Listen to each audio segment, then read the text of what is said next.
warahmatullahi wabarakatuh. Innal hamdalillah nahmaduhu wa nasta'inu wa nastaghfiruh wa na'udzu billahi min sururi anfusina wa min sayyiati a'malina may yahdihillahu fala mudhillalah wa may yudlilhu fala hadiyalah. Asyhadu an la ilaha illallah wahdahu la syarikalah wa asyhadu anna Muhammadan abduhu wa rasuluhu la nabiyya ba'dah. Allahumma sholli ala Muhammad wa ala ali Muhammad innaka Hamidum Majid. Raditu billahi robba wa bil islami dina wa bi Muhammadin nabiyya wa rasula.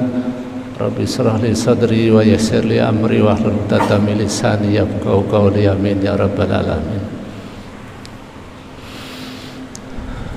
Jamaah salat duhur yang saya hormati, marilah kita bersyukur kehadirat Allah Subhanahu wa Ta'ala yang telah memberikan nikmat dan karunia-Nya kepada kita semua, yang salah satu di antara nikmat itu kita diberikan kemampuan, diberikan hidayah, maunah dan inayah-Nya untuk menjaga ketaatan kita kepada Allah Subhanahu wa Ta'ala, yaitu melaksanakan ibadah salat duhur dengan berjamaah.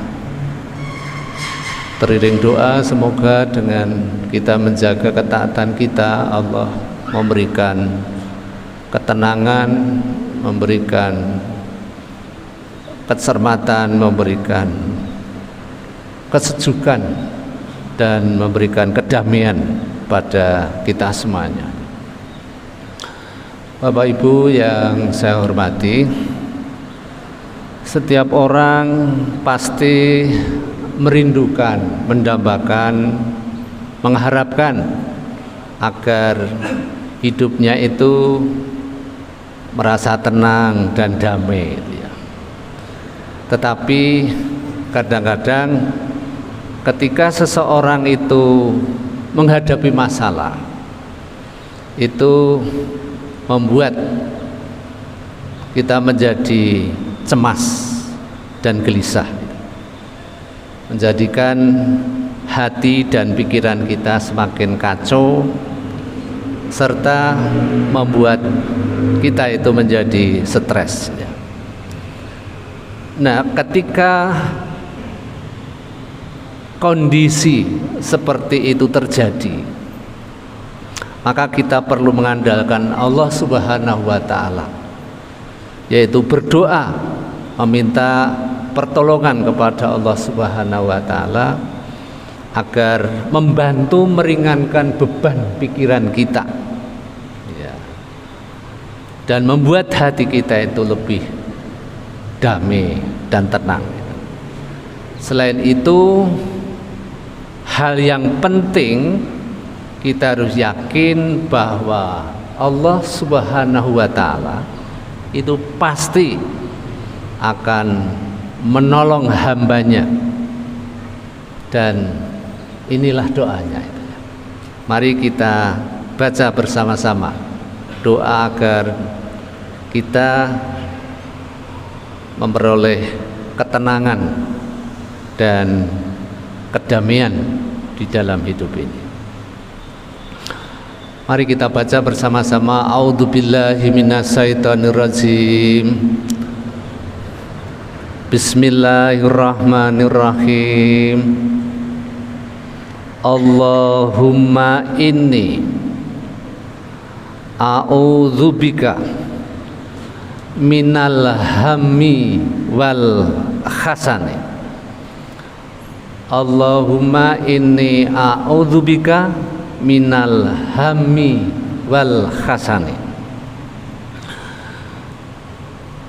wa a'udzubika minal azzi wal kasali wa a'udzubika minal jubni wal bukhli wa a'udzubika min ghalabatid daini wa qahri rijal.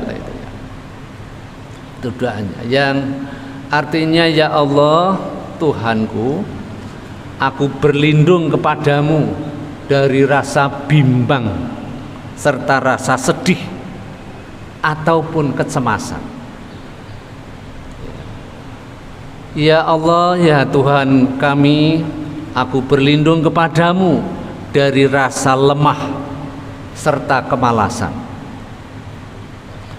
dan dari kebahilan serta sifat pengecut, serta beban hutang dan tekanan dari orang-orang jahat. Jadi mudah-mudahan doa ini bisa kita ure paling tidak 7 pertemuan gitulah. Ini kita coba untuk mengure tentang rasa bimbang yang meresahkan gitu ya. Jadi kata hami ini adalah merupakan salah satu kata di dalam Al-Quran yang memiliki makna kedekatan dengan depresi ya. Jadi depresi itu secara medis itu menyebabkan perasaan sedih dan berdampak pada pikiran, tindakan, perasaan, dan kesehatan mental seseorang. Rasa gelisah adalah merupakan fitrah ya manusia, karena memang manusia itu diciptakan oleh Allah memiliki cipta, rasa, dan karsa gitu ya. Oleh karena itu, mengapa banyak orang yang gelisah, resah, galau gitu ya? Karena ada banyak faktor yang menyebabkan seseorang itu gelisah, resah, atau galau gitu. Namun sering terjadi bahwa kekhawatiran masa depan yang belum pasti, kondisi finansial, kondisi kesehatan itu salah satu faktor penyebabnya. Oleh karena itu, Bapak Ibu yang saya hormati, depresi adalah merupakan kesehatan mental atau gangguan kesehatan mental yang mempengaruhi perasaan kita, kemudian mempengaruhi pikiran kita, perilaku seseorang. Yang gejalanya itu biasanya satu, perasaan sedih yang mendalam dan berkelanjutan karena mungkin ditinggal kekasihnya atau mungkin kehilangan sesuatu. Kemudian yang kedua, gejalanya orang stres itu kehilangan minat terhadap aktivitas yang sebelumnya disukai atau tidak punya gairah, tidak punya semangat ya.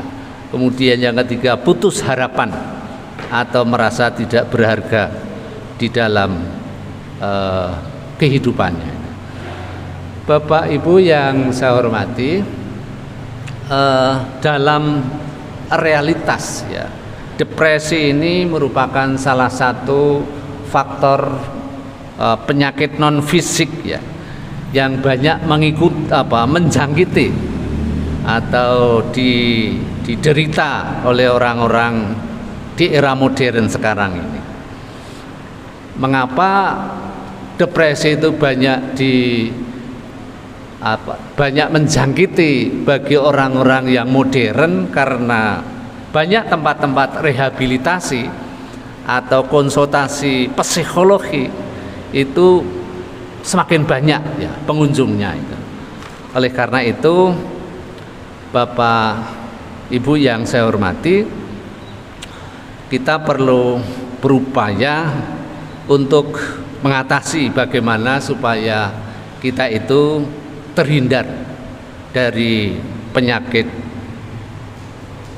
depresi atau stres ya. Karena stres itu kan biasanya akibatnya menjadi stroke, setelah stroke lalu yang ketiga adalah sedo itu.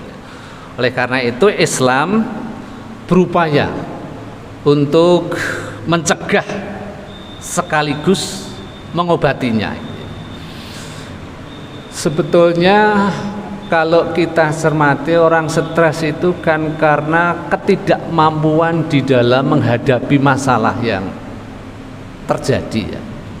Padahal mestinya ciri-ciri orang modern itu ya, orang modern atau orang yang terdidik atau mungkin orang kota gitu kan. Biasanya kan paling tidak orang kota atau orang terdidik itu kan ciri-cirinya ada 4 ya, atau yang terkenal dengan well educated itu ya. Jadi orang kota atau orang terdidik itu ciri-cirinya yang pertama, cara pandang bagaimana dalam menghadapi persoalan. Artinya ketika menghadapi persoalan itu apakah dia itu mencarikan solusi, mencarikan jalan keluar, atau membuat masalah baru, atau justru mempermasalahkan masalahnya itu. Kalau kita ketika menghadapi masalah itu lalu memberikan solusi, berarti kita termasuk salah satu ciri orang yang well educated itu ya, atau orang yang terdidik itu. Kemudian yang kedua, ciri orang yang terdidik atau orang yang hidupnya di kota itu adalah efisien. Artinya ketika menyelesaikan masalah itu jangan lama-lama, harus efisien dan efektif itu, segera dicarikan solusinya. Jangan lalu ada pembiaran gitu ya. Kemudian yang ketiga, ciri orang yang terdidik itu taat aturan, baik itu aturan agama maupun aturan yang mengatur di dalam kehidupan masyarakat, bangsa dan negara. Kemudian ya ketika itu sebagai seorang muslim kita sudah diatur di dalam Islam, ya tidak ada opsi sami'na wa ata'na. Ketika Al-Quran sudah memerintah, ya sudah, nggak usah ada penafsiran, nggak usah ada penafsiran. Yang keempat, ciri orang yang terdidik itu, orang yang well educated itu adalah disiplin. Apakah itu disiplin di dalam beribadah, disiplin di dalam mentaati aturan, disiplin di dalam menjalankan tugas dan lain sebagainya.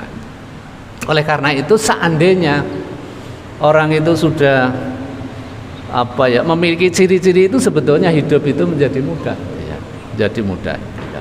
Nah, tetapi sekali lagi Islam memberikan jalan keluar, memberikan solusi bagaimana cara mengatasi kegelisahan, keresahan, galau dan lain sebagainya. Yang pertama, paling tidak ada 3 paket yang ditawarkan. Yang pertama adalah psikoterapi melalui keimanan. Yang kedua, psikoterapi melalui taubatan nasuha. Yang ketiga, psikoterapi melalui ibadah ya.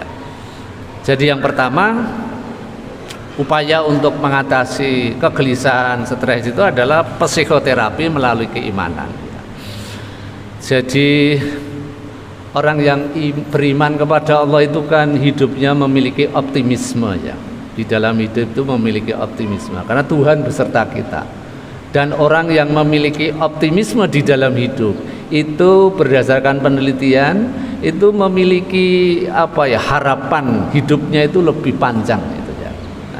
Nah, Islam sebetulnya kan sudah mengajarkan ada B3, ada duit gitu ya. B3 itu artinya ya melalui belajar, beramal dan berikhtiar itu. Islam mengajarkan itu. Kemudian Islam juga mengajarkan supaya kita itu berdoa, usaha, ikhtiar dan tawakal.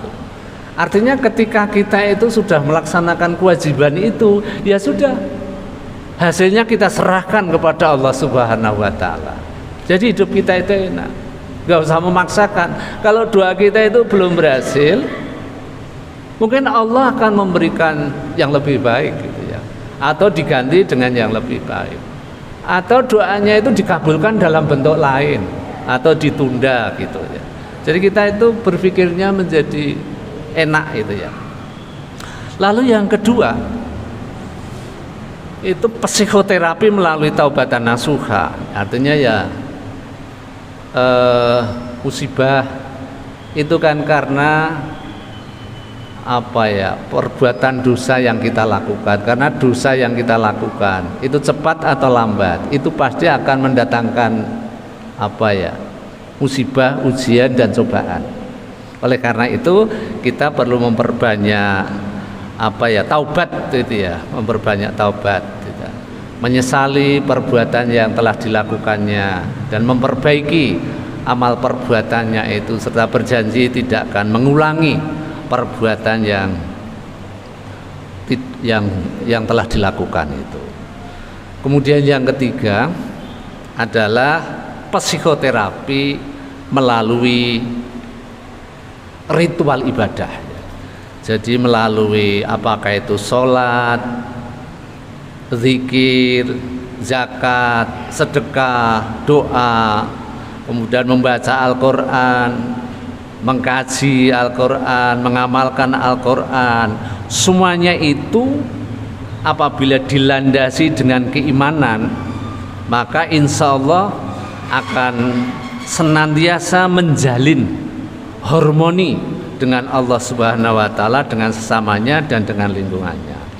Oleh karena itu, ibadah di dalam Islam itu memiliki upaya untuk pembersihan dan penyucian jiwa.